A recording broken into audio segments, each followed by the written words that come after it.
Okay, so I live with other people. Introduction. A life lived with other people sharing the same house, from living in shared accommodation and living with relatives to those total random people your parents let move in. The following stories are true account and recollections of the time in my life where I've had live with other people, some shocking, others freaky. A lot of the stories are truly funny, well, to me, and now hopefully you can too, seeing the humor from the experiences I've documented. My first shared lease apartment. Living with Jessica, the beach house party girl. Jessica was young blonde senior high school student and I was working in a low-paying retail apprenticeship at the local cinema on a coastal beach town. Coming from similar backgrounds, we found common grounds looking for an apartment in the same area. Through conversation, she had informed me she had found a nice apartment right next to the beach. She was looking for a flatmate and I was looking for a place. Making life cheaper for us both, Jessica offered me to come and co-sign the lease, and so, with happy faces and cheers of glee, we cinched the lease for Trafalgar Avenue. With us both being freshly 18 years old and yet experienced in life, we could not foresee the future that was about to unfold. Jessica's housewarming party. Jessica had made all attempts to assure the party was a mature gathering of friends to celebrate the success of moving into independence. Jessica had firstly made letters and hand-delivered them to each surrounding house's letterbox, had made handmade invitations to her close friends. This did not include me, as we totally different social groups. And so the night came when all started off well. Cheese, crackers and family members all raising a toast to celebrate Jessica. However, most of her family members left relatively early in the night, and by 10 p.m. the grown-ups had left and all those looking for place to party found their way to our home. Like a wildfire, people just started showing up and wouldn't stop, from a gathering to a full-on rave, drunken bodies trying to communicate, young people and their first time with alcohol. The rave party went from everyone dancing, grinding, sweating, chasing each other to chat over the music, little clusters of people in their individual groups, laughing, giggling, drinking, clusters of humans enjoying the night suddenly turned into a zombie-infected war zone. Bodies started dropping like flies, flooding to the floor without warning, from talking to full-on convulsing, frothy mouths and muttering words.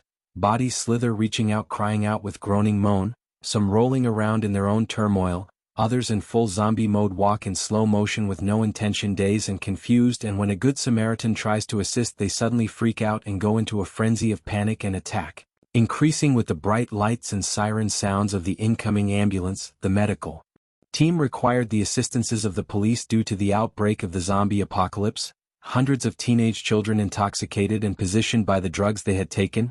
A bad batch of ecstasy pills quickly sold before the dealer disappeared led to the conclusion that he knew exactly what he was doing. Lucky for me, I was not an invited guest to her housewarming party, and therefore I wasn't offered to buy drugs from this person, and had spent most of the night in my room until I heard all the commotion and opened my bedroom door to ground zero, seeing the zombie infection take hold and spread like the air was carrying the toxic vapors, and struck suddenly and in silence, and yet I was immune. In my shock, I stand in my doorway looking down the hallway. I can only spectate bodies dropping and turning into violent freaks far from the people 5 minutes ago, so I keep myself safe and close my door on the carnage I see before, do what I can to then barricade the door shut and proceed to call for the police, the fire and ambulance, explaining what I'd seen and requesting for help. When the police arrived, Jessica was nowhere to be found and only returned the next morning, claiming not to remember what had happened. Jessica's surprise birthday party, a surprise I didn't even know about. After working yet another late night at the cinema, late on a Friday, I finished at about 11 p.m. and called a taxi to take home. As I had been having problems with a stalker following me and waiting for me after work, it was safer to call a cab than rough the walk home and risk running into the stalker or some other drunken moron. The taxi turns into Trafalgar Avenue and already I can see the apparent lit up with disco lights. As I get closer, the sound of dub music doors its way down the street. Oh God, what am I in for this time? I ask out loud, the taxi driver asking, "Pardon, what's that?" I say to him, "I'm not sure what I'm in for." As drive up to the apartment block, pulling up front, we both look up to see the top apartment, my apartment. Full of people. The silhouettes of 100 people bouncing off the house. The place was packed. "Holy shit, good luck, mate," the cab driver said before I paid and stepped out of the taxi, taking a breather. I thought, what the fuck is going on? I make my way into the apartments, up the stairs, to the open front door. I look behind me to see more teenagers following me up the stairs. Before I could even get to the top, they said, "Hey you, give us your alcohol." I look back to see these two lads looking up at me in the backpack over my shoulder. I glance at my backpack and back at them and said, "Fuck off wankers, I just got home from work." Slightly yelling over the music pumping in the background, I continue to walk up the stairs but facing these guys, get to the open front door, I stand in the doorway and say out loud to these guys, "Who do you think live here?" I repeat myself louder, getting to attention of some of the people inside. Of those few, some recognize me and come to aid, with them assisting so did others. Suddenly these lads were being chased down the street by a group of guys from this party. So after that introduction to the situation, I look around asking for Jessica. No one knows where she is, so I head to my room, open my door and can see people have been in my room touching my stuff, the evidence of cigarette ash, an empty beer can and my sculpture smashed on the floor, as if it had been punched for fun. I became full of rage and went on the search for Jessica, and with hundreds of people in the house she was nowhere to be found. Walking into her room looking for her, I seen two young fellas hanging around her dresser, then some jackass busts into the room, jumps on the bed and bounces straight up into the ceiling fan, falling into the curtains and pulling them to the floor before quickly springing to his feet and running off to another room. I called Jessica's phone. At first I could not get through. Again I try and finally she answered. I ask, "What going on? Where are you? What the hell is going on here?" To all three questions answers she had none and could only state she was never going to return back to the house because someone had stolen her rings. I informed her the house was full of hundreds of people and she needed to come back and help get them out. She refused, crying, saying she was never coming back, and so I hung up the phone, went to the wall, unplugged the music, turned on the lights and told everyone it was time to go home, at which time we still had more randoms coming up the stairs to make their way in. "Everything is off and it is now time to go. Thank you, by now the party is over, you all need to leave." Saying this out loud, most of the teenage dirtbags were respectful and did actually leave. However, those same two lads in Jessica's room stayed there, and when I confronted them they refused to leave, going through Jessica's belongings. So I got Jessica back on the phone, turned the speaker on and told her what they were doing and what they looked like, and she passed the phone to her father, who said he was on his phone currently calling the police. The two rushed out and probably joined the other two lads from before I walked in. Jessica's father stated he was on his way over to help, but he never arrived and neither did the police. I managed to get everyone out, but the place was trashed. I asked my good friend Phil to come help with the cleanup and explained without her assistance to pay rent I'd need to take on more work. Phil offered to move in and assist until I and he got back on our feet, as all things happen for a reason. My best friend just found out he would be needing new accommodation due to sale at the end of his current lease. Story 1. Flatmate mate Clint. Living with Clint, who suffered with schizophrenia, with Clint at Canton Beach on the central coast of NSW.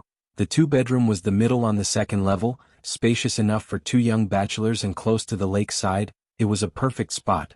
But regrettably my stay wouldn't be very long, after several events of a schizophrenic episodes and Clint's violent friends and relatives.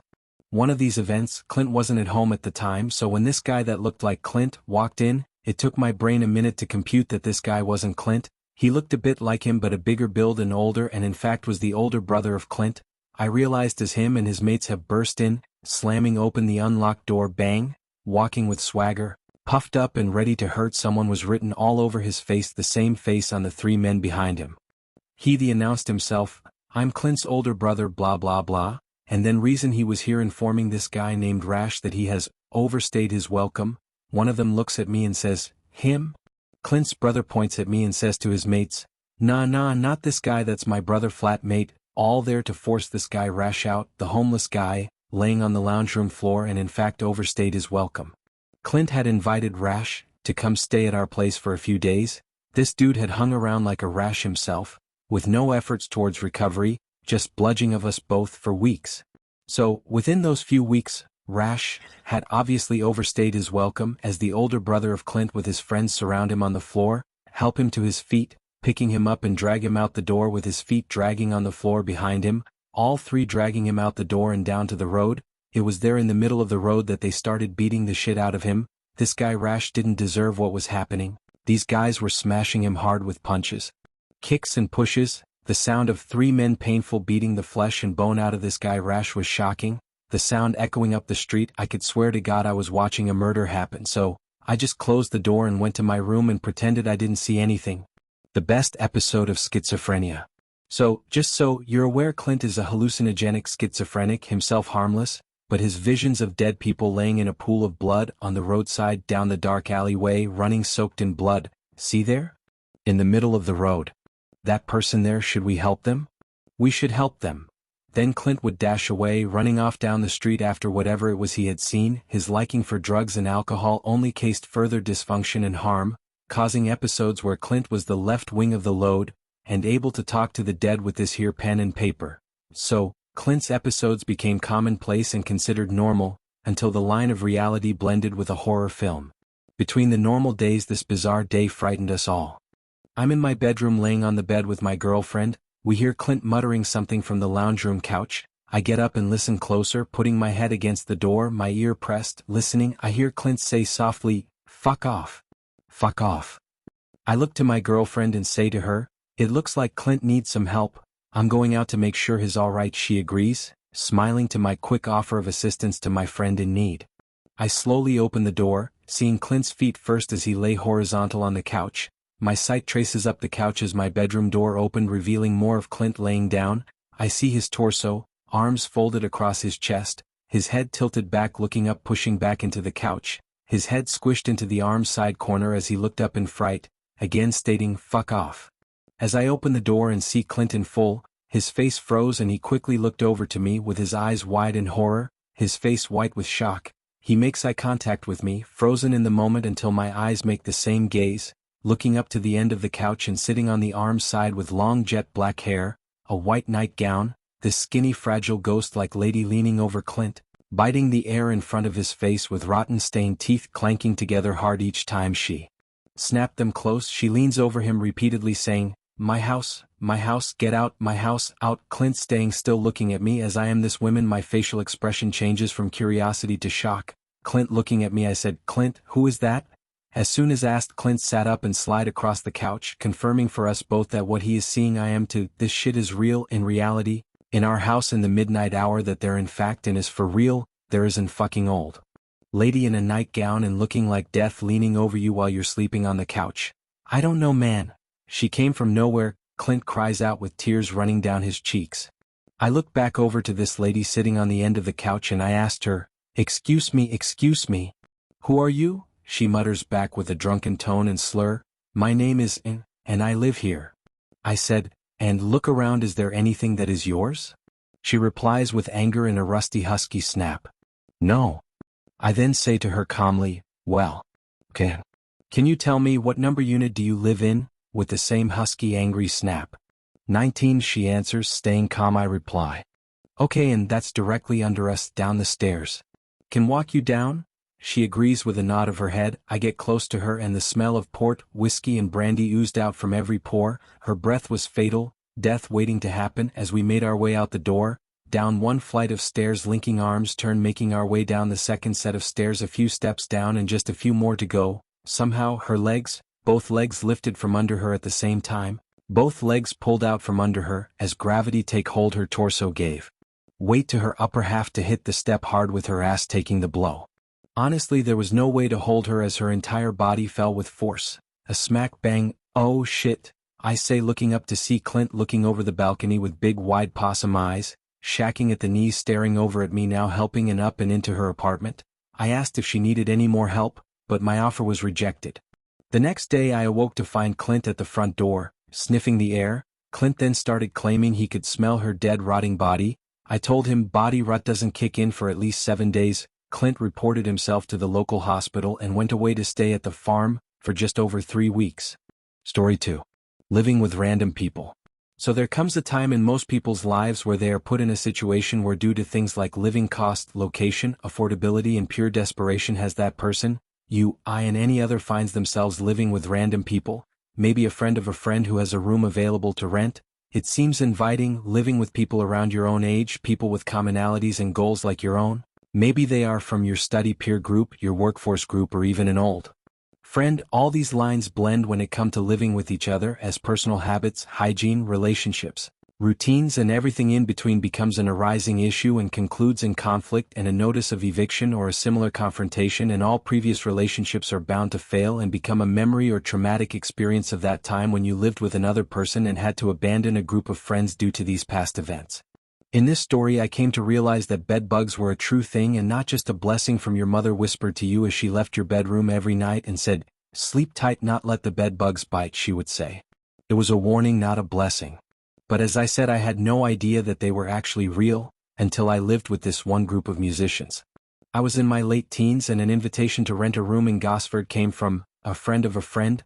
My mate Phil had given me the connections to make contacted and arrange a lease, and so we did. At first, moving in with people who were in bands was pretty cool. Late nights, hot girls, lots of weed and other drugs. And me being young, I sure did avoid those priorities, such as replacing the air mattress I slept on for a real solid bed, proper meals, and as most inexperienced young people do, I enjoyed life to its fullest and didn't worry about tomorrow. But you grow and gain lived experience. It's cases like this you know to never repeat. As fun as it was, such days without regret have long passed.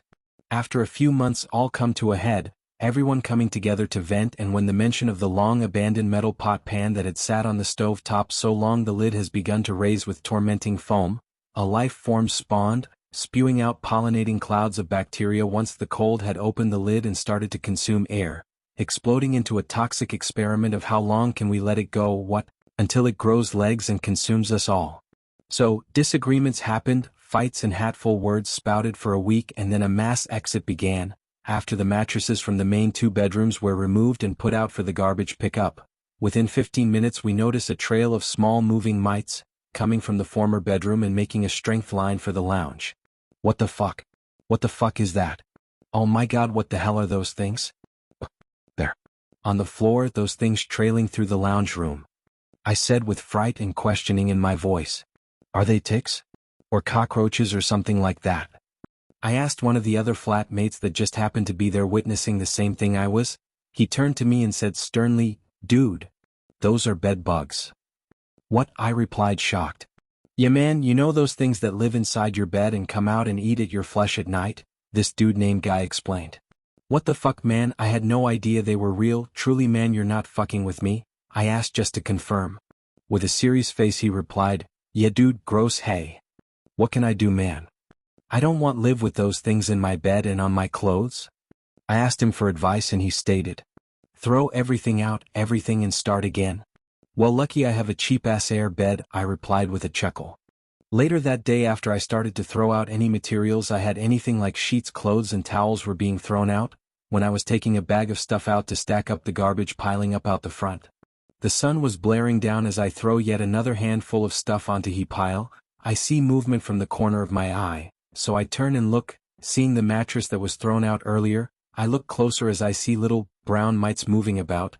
The heat from the daylight sun had begun to heat up the mattress, making it unsuitable for living, too hot to survive the cooking sun. So as these mites abandoned their former home, I watched with morbid fascination for at least a half an hour, staring at these things, these mites, bed bugs standing there, coming to the realization that these things are for real. They are not just a bedtime story, they are truly a thing. Bed bugs, ready to suck your blood, thousands breeding under your bed, beneath your head, hungry little fuck mites, eating and festering on your flesh whenever you fall into a deep sleep. They feel your heartbeat, they sense you breath slowing, a bite you don't feel until the next morning, with an overwhelming itch that must be scratched until the skin is red hot and begins to peel. Infected sores are just more for the colony under your place of dreams, a spot you lay for at least 8 hours every 24 hours, that is your bed. New fear unlocked, bed bugs and bed mites. Zach, the fat cunt, a flatmate I had in desperate times. The dude ate a whole jar of mayonnaise with a loaf of bread, and when he ran out of bread he ate the mayo by the spoonful. Despite me wanting to use some for sweet chili sauce in that night's dinner, the fat fuck could not wait and went for the whole thing in one sitting. Story 3. Living with my best friend, Philip Magoo, can't live with him, can't live without him. Living with Phil. RIP 1984 to 2022. The beach house takeover. After a truly shocking experience with my previous flare mate on Trafalgar Avenue, Phil offered to move and assist with the rent and help me clean up after the beach parties Jessica held, repair the outside gardens and internal walls going up the staircase. After a week of cleaning and repairs and having 2 teenage boys at the main occupants, the apparent quickly went downhill. From forgotten garbage bins now stacked for weeks, the open invitation for troubled teens to come wash up and feel safe, the open door policy developed into strangers being in our home, things like food and toilet paper going missing, doors left open for anyone to rock up and take our stuff, the rubbish built up within the house. I done my best to clean the house. Inform Phil I will be exiting the lease and have packed to leave to go stay at my father's place for 3 days before returning to pack up what's left and find another place while I'm staying at my father's. Staying at my father's is a whole another story among the list below. So, left, and after 3 days I return to the apartment. I walk up the stairs into yet another open door, my father in company to assist with any of the chores. However, on our arrival walking into the open door, 2 teenage girls about 16 years old sit in the center of the lounge room with a bong and a bowl. They look up at us, freak out, and one of 2 asked, "Who are you?" To which I reply, "I'm Dylan and I live here." The girls look at me with disbelief and the same girl goes on to state, "No, Phil lives here."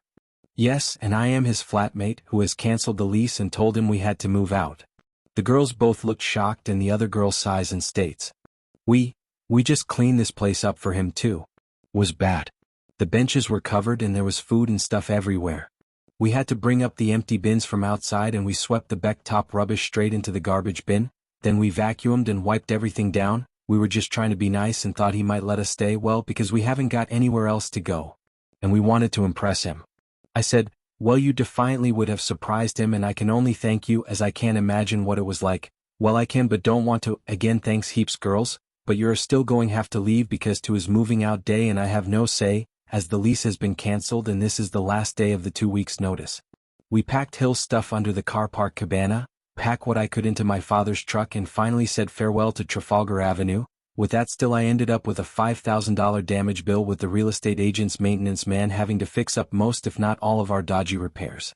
When we were older, Phil, still being my best friend, was helping me move house once again. During the trips between the house and storage, the house that I was leave was broken into by a herd of very young children. The group of small children was led by an adult man, who a junkie-looking motherfucker, as seen on the next door's video security cameras, a security system of a former police officer, on inspection watching, looking for my intruder. You see this junkie fucker and a group of 12 or so under 10 years old all come around the back of the house where this guy proceeds to lift one of the children, a young blonde-haired fair-looking kid, lifting him up to the small laundry window and feeding him in. The little fella then shows up at the back sliding glass door and opens it up for everyone to come in. Then I watch each one of these fucker walk out with something of mine, my children's stuff, their toys, their clothes, taking their scooters, taking anything that wasn't in the first load. I watch, unclasping my mouth to prevent my jaw from dropping to the floor. I stood in shock. Then lastly this guy walks out with my TV under his arm, my children's iPads in his hand. I stood there powerless, unknowing what I should do. The former police officer turns and said, let's watch where he goes. So we did, watching him creep up the street snuggling to keep a hold of my goods. Then Phil, my best mate, and I traced his steps in person, up the street around the corner. Almost instantly we spot my children's scooters in one of the yards. We approached the front door, knock, and when a lady answered we kindly explained the situation. She apologized on behalf of her children and told us what she was told and who had told her children this tale and what house he lived in. Bam, motherfucker, we got ya. Me and Phil approach his door. A female answered again. We explained to her what has happened and we knew who the man was and that he lives here. She told us he wasn't home. We threatened the police would be on their way and that charges would be pushed as it is all camera. Within the hour this guy turned up with my TV, iPads and scooters. The junkie-looking motherfucker pleaded with us not have him charged. I said he would need to return the rest before I even considered, firstly, not punching him in face right now, doing that to someone, or have the being cancelled to arrive. So he left and slowly random parents started to bring back all the stuff that was taken and all the adults came to apologize while returning the stolen belongings from my children's room. One go, the adult was a big muscly guy, blonde hair, big arms and lots of tattoos. The big fella approached me with an angry expression, his body staunch in his approach. Then he suddenly reached out his hand stopped in front of me. Oh, it's an invitation to a handshake. Once I realized I shook his hand and he held mine, apologizing. He then asked with seniority in his eyes. I explained what had happened and pointed out that first child to be lifted up through the window to let everyone in. The big fella went red in the face and stated, "That's my kid." Shit, fucking cunt, that junkie motherfucker had my kid break into your house. Oh my god, shit, fuck, oh that fucker. He then took off quickly and within 5 minutes we could hear the commotion of a violent confrontation in roughly the same spot where the junkie fucker lived. Story 4. Living at 23 Coral Dean Avenue, Gorokan. In a fortunate turn of life events, at the age of 17 I was able to sign a lease under the guidance of an organization until I was 18 years old. The house was perfect, an old-style one-bedroom house, Large open windows, open living area, wood floorboards.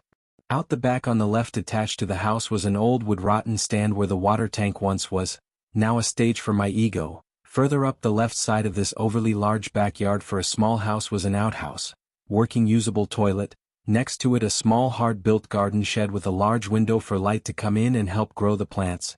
On the right side was a full-size garage, big enough for a boat or car. Behind it was another small boat shed with big swing open double doors.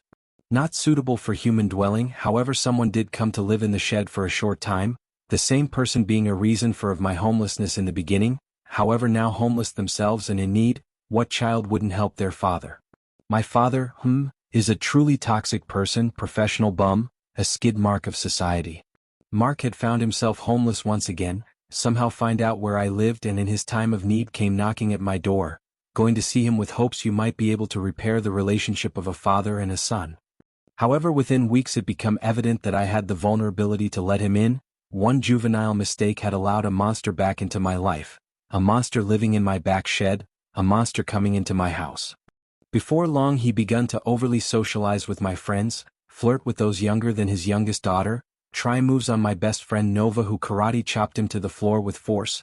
My best mate Derek was the one who stated the obvious about my father's intentions, laying out his actions over the past few weeks, saying he comes across as a cool old dude but really is a creep. So, with this in mind, Derek and I wanted to keep our distance from him for the weekend and work out how we were going to get him to leave. Well, before long he invited himself to leave, after Derek and returned from the video shop with Vitis tapes in a plastic bag, some munches in the other, ready for a night of anime as we brag in excitement about watching Ghost in the Shell. My father comes out from his living space bursting open the large wooden shed doors, with a demonic tone screamed at us. "Where's mine?" Derek and I looked at each other with confusion not knowing what he was talking about, so Derek says, we got some munches and a video to watch. Where's mine?" My father asked again with a bitter tone. "We can bring out some munches if you want," I stated. "Did you want to come watch some anime movies with us?" I asked. "Where's my movie?" he asked. "What movie?" I replied. "You're a rude cunt, you didn't even get a movie for me," Mark stated. Derek wasn't going to have him speak to his mate like that and said, "Mark, you're being petty, if you want to join us you can." "What cunt, petty? Did you just call me petty? You're both faggots, gay cunts, poofs." Mark screaming these words with toxic passion and lunging towards Derek, grabbing him by the collar. Derek, trained in martial arts, managed to flick Mark over while still holding the shopping bags. Once Mark lost grip, I took over, taking control of Mark as he scrabbled to gain his feet. High swung his right arm to hit me as stood up. I braced him in a headlock and hit his forehead 3 times, the blood poured out, and he begun to scream for help saying these two guys are beating him up. I swept him off his feet with a swift left kick to his ankle. As he fell I pushed his body down with my elbow and with my own body weight land on top of him, causing him to become winded. My elbow slid up to ally pressure to his throat, his eyes watering, his face swelling up with red blocked pulsating blood. It was in this very moment I took the liberty to tell him that he has failed. As a husband, as a father of 2 boys and 3 girls, you, Mark Brassington, have failed to provide anything for your family other than disappointment, embarrassment and shame. You have failed to see the love of my sisters and failed us in return time and again. You, my father, are no more. Fuck off. I don't want you. Nobody wants you. You will remain unloved and alone. I then released him, and he cried for help from the neighbor asking they call the police. Derek and retreated inside my house, locking all doors and windows. Mark proceeded to kick at the back door and calls us faggots and AIDS victims for about 15 minutes before leaving. After Mark had left for sure, Derek and I laughed and cried, and when I congratulated Derek on getting him to the ground, Derek asked if I could confide in you, Dylan. Of course, I proudly stated. Derek then stated, when your father came at me and grabbed me, I actually shit myself. No, like for real, shit my pants. I have to change my undies, man. Holy shit, ha ha ha ha. Oh man, sorry mate, I said as Derek limped to the toilet. We both laughed our asses off and almost done the same there and then. Story 6. Once again I find myself homeless. Once again I find myself homeless, due to self-induced mayhem. My life lined up like dominoes. One push and everything fell in a chain reaction, starting with losing my long-term community work position as a top bloke, being stood down for fraudulent activity, claiming kilometers not driven in my personal vehicle, but claiming another employee's, One that said that they wouldn't be claiming for the weekly carpooling kilometers. Suddenly without income, the payout for long service was taxed at 30%, so I didn't receive much lucky for any really, but again not money, no home, within weeks having to pack up a bootload and sell everything in a yard sale, and what didn't sell I had to throw away to the curbside vultures and the garbage truck pickup day. The yard sale, everyone was interested in where and what I was doing, so I just enlightened them by saying I was traveling around Australia in a minivan, rather than I'm selling everything I own because I'm fucked in the head and as a result, I'm now going to be homeless. After the yard sale, where all day I had been selling my life openly, displaying my desperation to make money before leaving, I took a breather and then packed everything up, putting it away for tomorrow's efforts, spending most the afternoon making all the stuff was safe and secured. After everything I had planned was completed, I was done for the day. As soon as I sat down on my be-naked floor and bare lounge room, the next door neighbor came knocking. Thud, thud, thud, walked straight in, helping himself in without invitation. I'm standing directly ahead in his sight and he just continues to make his way inside, like we have been best friends for 10 years. This fucker walks a meter from away and still coming in my direction. He looks me in the eye, winks one of his eyes closed, lifts his left leg and cocks his leg out and jerks to release a wet sloppy fart. Ha, sorry about that, waving the fart gas away from his ass and around my lounge room, the dirty fuck. My anger peaked immediately and I started with, what the actual fuck, man? You just walk into my house and go to the toilet. Oh, but stuttering with the embarrassment that I didn't react with a caveman mentality, high-five to himself and congratulating himself for farting a shit out of his ass as soon as he was in my company. No. Just get the fuck out of my house. I interrupted anything else he had to say and then continued to say, I don't give a fuck what you have say as an excuse, you're a dirty fuck, get out, no really leave my house, yeah really now leave. Get the fuck out of my house. I point at the door with obvious anger and immediate direction, confirming my request by increasing my volume and lowering my tone to say with thrustful expression, yes, I'm for real, you need to fucking leave now. Back the up and out my door. Take your fucking stinking fart gas with you, man. Fucking disgraceful, I state with stern anger and disappointed tone. He backed his way out the door and back to his apartment next door, once again yelling at his two very overweight kids who were nice enough, but always being treated shit. Their power was to jump like elephants on the wooden floors, bouncing up and down in fits of rage, like a bomb going off and an earthquake hit at the same time. They would be shaking the entire set of units, the people underneath thinking the roof was going to cave in with any next rageful stomp or falling body fit.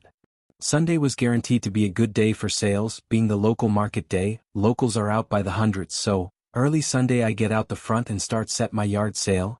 I done my best to make it look like a market stall, open with furniture, a four-walled sales window, also for sale, with a table of mystic goods and dark collectible trinkets, the yard full of toys, games, lightsabers, video games, the whole house of gathered items out for a final day of sale.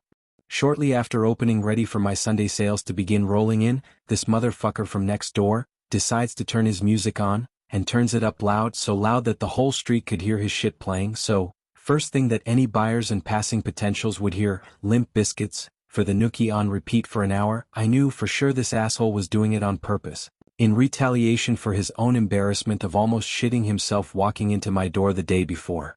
A sad day when the sun went down, knowing what was left, loved or not, had to go, no room in the boot of my car, no place to take it, no home to know what was going to happen next.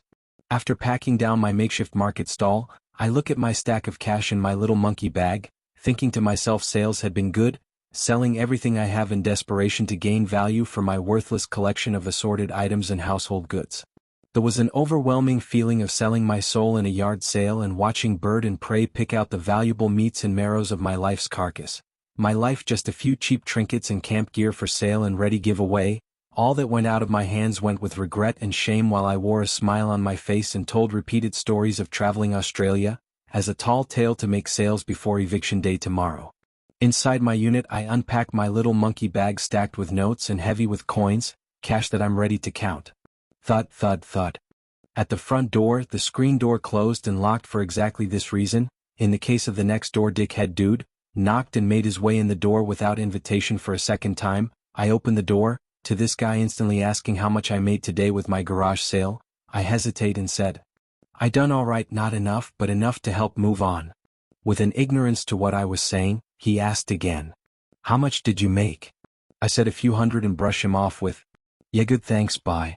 Oh, wait, hesitation of an impending question loomed with the obvious request he wanted some of my cash. If he could, I'm sure he would take all of it and leave his kids stranded. He stands at my door dribbling some concocted story spun for a stream of pure bullshit. A desperate plea for money to feed his starving kids, that have stressed him out so bad he has no cigarettes left to calm his nerves and stop him from exploding. Continuing with a blah and bullshit. Attempting to gain funding for his charitable cause. So, I said to him, "If you want some cash, you will have to earn it." "Huh, what?" He replies like never ever thinking I'd ask him to try help with the house. Surprised I'd get him to make an effort to earn the cash. Shocked that I said, if he helped he did not have to return the cash I offer at his request. Also, I'm not a dumbass, you wanker. How the fuck MC fuckity would you be able to pay me back when I move away tomorrow? Filthy fucker was preaching for free cash for his habits and then secondly cheap deep fried food for his fat kids. Knowing this, I say to him, "I'll pay the 50 you asked to borrow if you'll help me carry down the fridge. It's too large and wide for me to move by myself. Two-doored fridge that didn't sell and I need it down before tomorrow." I tell him with a serious face and then throw in, "I'll pay you $50 to help me get the fridge from up here to outside and down the stairs, and hopefully the price change will have it sold before morning." He took 3 hours to get motivated and still put in half an effort, tilting it down the stairs and ready for movement downwards. He stands still saying he could regain his balance and had to stop. I said, "If you can't do it, that's okay, just say so, I'll get some else to help me." Another 2 steps down he struggles to lift and move. Luckily at that moment not only was a friend walking past, at the same time by sheer coincidence a family truck pulled up with a woman jumping out running up to us and asking with hope, "Has it sold?" "No, we're just moving it downstairs to assist selling it with easier access," I stated. Her husband jumped out and with the 4 of us the fridge coming down the stairs became an easy task, as it was wheeled to the family truck slide in the back and carted away. So, here I was still obligated to fulfill my promise. I handed this motherfucker his $50, shaking his hand, and I wish him the best of luck. However, that is not the end but just the beginning of another homelessness story coming from yet one more epic trail of failures and heart acts in my living lively adventures. Story 7. Where did I go from here? Up Struggle Street, left to go up Who Gives a Shit Avenue, then follow No Friend Alley to get to Shit Creek. There's a beautiful southerly froth blowing up there today, so thick you can taste the crunchiness. As we all know, I am familiar with directions to Shit Creek, almost a local myself, almost being a beach tent resident next door to Jim, Bob and Sandy on Sandy Hill Bay, away from Tides Reach Street drinking from a paper, drowning my endless sorrows with alcohol and other drugs to hold and consume, so, showing this kindness, understanding with a non-judgmental reaction every time, no matter what comes into your wider barrier of space, the smell of body odors penetrating your nostrils, knowing you're one day away from being that person comes from common experiences in life, in my case being perlite to the locals as custom as we come with hopes that it is only a visit, a minimal stay as we, me myself and I endure the unsurely ahead, being each other's guild ready to give notice when avoiding previous mistakes, the same mistakes that we continually find ourselves in. Maybe the stay in Shit Creek this time will lead to better days? The stay has no predictable length, no time for reference, nothing to indicate change, looped in my Shit Creek accommodation, lost astray.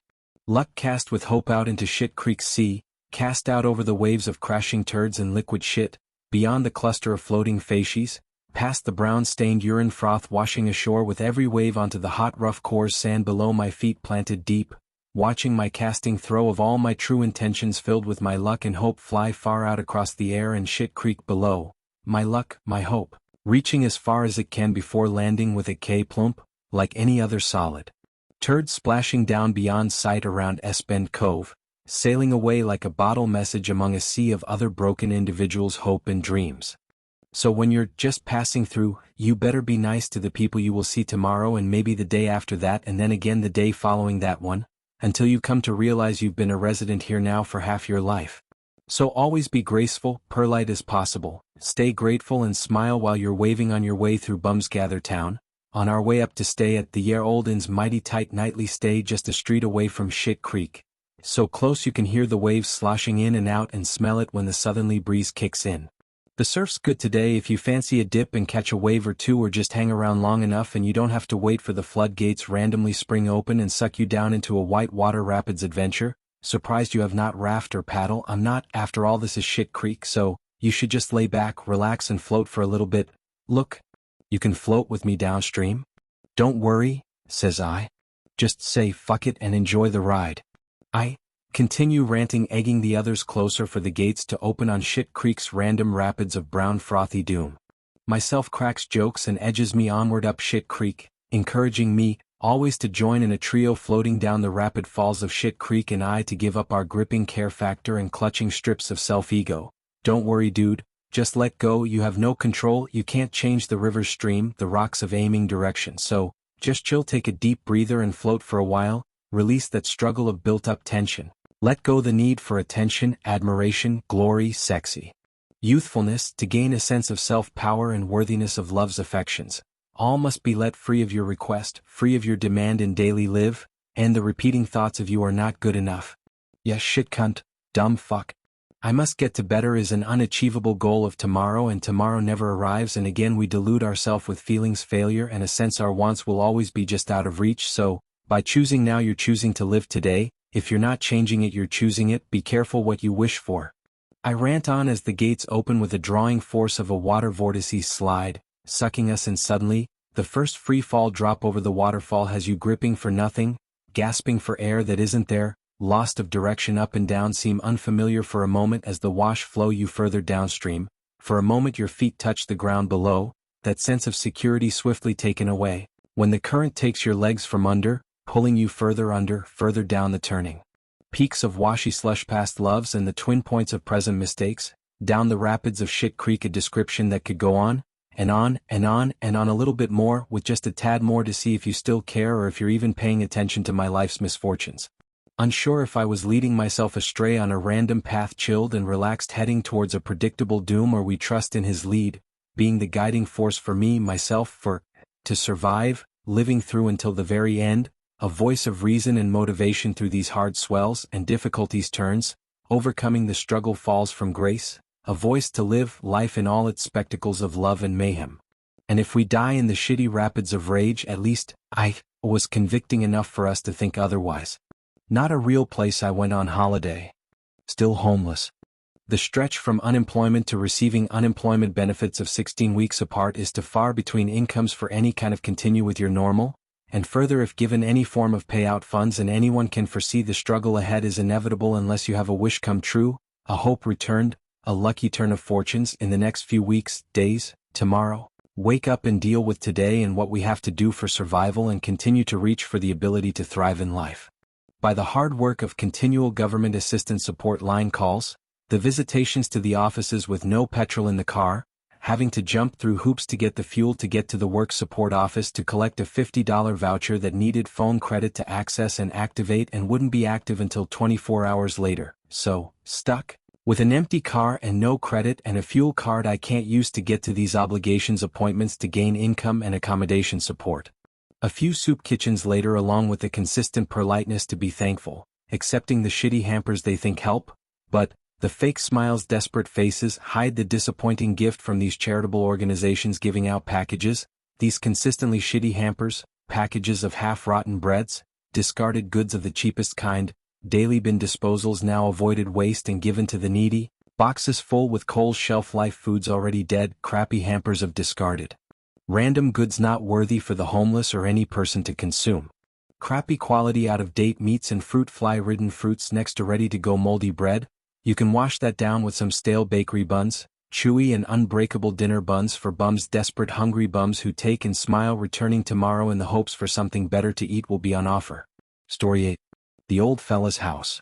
Talk about honesty from the pavement. This one is hard to write about. Staying in a lodge for struggling near homeless males over 30, even living there on a Centrelink wage was unaffordable. After the rent was paid, I had $80 to last a fortnight. Through a phone call for an opportunity to move into a cheaper place. The phone call came from my godfather, who suppressing had informed that his lifelong best friend would allow me to rent out the spare room in his government-owned retirement 2-bedroom. The unit was unmoving, several others in a village-style setting for over 55s. Hearing about the spare room and the fact his friend was welcoming, on arriving to the unit, not only was it dark and full of random antiques, the spare room was stocked to the roof with random furniture, camping gear, fishing equipment and other assorted goods. There was not room for me or my belongings, so wishing a few days I cleared out the room, storing most of the stuff in the shed, wardrobe and under the bed, finally setting up a livable space with my TV, PlayStation and computer set up. On the other side of the room was my bed and side table. Being happy and proud of my efforts, the old fella, named Mark, came to inspect. Shuffling his way into the doorway, he takes a look around, soaks it in and stated, "Yeah, this will make a good computer room." I said, "What? Huh?" Brushing off what he had said as just being strange, I stayed in my room, watched some TV and set up few things before going to bed and as normal getting up and going to work the next morning. However, when I returned he had gone into my room, removed the bed and placed it into the lung room and dragged his cabinet in place of my bed. Unsure of what was going on, I asked directly, "What the hell is going on here?" He turned from his armchair with a bong in his hand and said, "That's now the computer room and he'll be sleeping out here in the lounge room and you can have my room and the bigger bed." It was so odd and strange that I just went along with it for the moment. However, it was evident by the next morning when I went to make a coffee and was yelled at for making noise, banging cubes and clinging mugs, which was normal when you're making a coffee at 7:30 a.m. before work. However, with this guy sleeping in the lounge room, he had blackout the entire living and didn't know what time of days it was. The next weeks were dreadful, as within weeks the old fella Mark turned extremely sour. I was and still unsure if it was the compass amounts of receipted medication, or the 1,000 bongs a day, or if it was truly a symptom of a dementia patient waiting to happen. Wacting the evil come out, hearing vile words muttered from a person who just weeks ago welcomed you into his home, the muttering complaining of my presence. I was so confused. I paid my rent, cleaned up after myself and cleaned in general floors, doors and walls.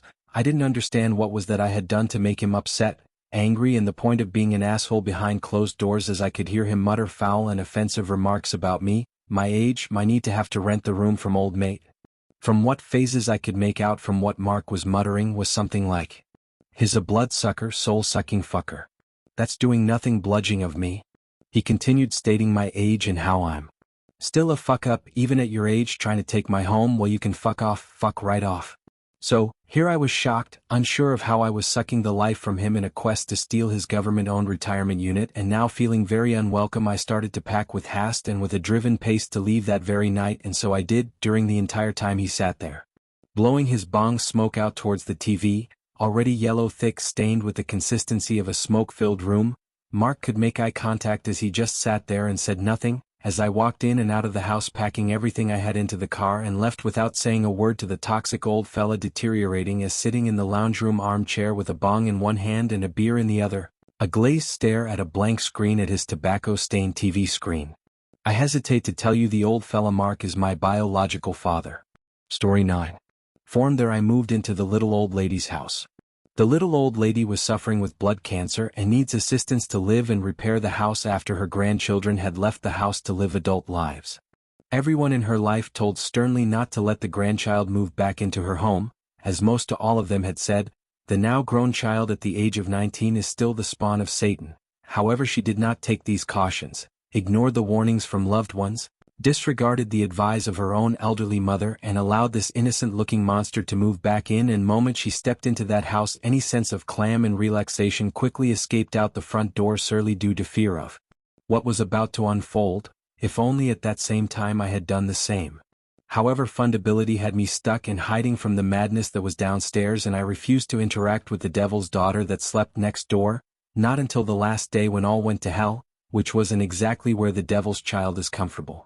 So, I had to move out within weeks due to the mental case freak attacks the old lady, firstly with words like daggers, then throwing herself down the stairs and against the wall, smashing herself in the face with her own fist, and so after a parade of police turn up and take her away, I that time to pack and leave, quickly as I was fearful of her return. As I left the house and said farewell the old lady Vion, I seen the looming death that was indicated by the attracted flies hovering around her body. Death was as inevitably soon, or as it seemed it may have already happened. Story 10. There's like making a leap of faith in your 40s in hope of fortune, seeking fame, searching for relevance in other people's lives in an effort to improve the quality of my own. Hopefully before my final moments I can reflect on the positive impact I made towards my loved ones, my family members, my community, and the people who knew me would reflect of the same positive impacts when celebrating my lived life. And so with hopes, dreams and pure faith, I followed the guidance of the inner voice. followed a line of indications that put me in a frame of mind where I truly believed my actions were a part of the wider movements of the working cosmos and I would truly succeed in my pursuit for happiness. This was an adventure to escape the matrix I had been living, breaking free from a cycle of depression and financial burden on a boat, cold, endless swaying among unsettled waters, the consistently cold ship breaking against the near-frozen salted seas, the breeze hard to breathe each breath a cold reminder you are far, far from home. Here I am on a pirate ship on the Australian Melbourne coastline. My hopes to be reborn only lasted 4 weeks. Later I returned feeling homesick and ready to retire from any further pirate ship adventures. Back to the Central Coast boarding house.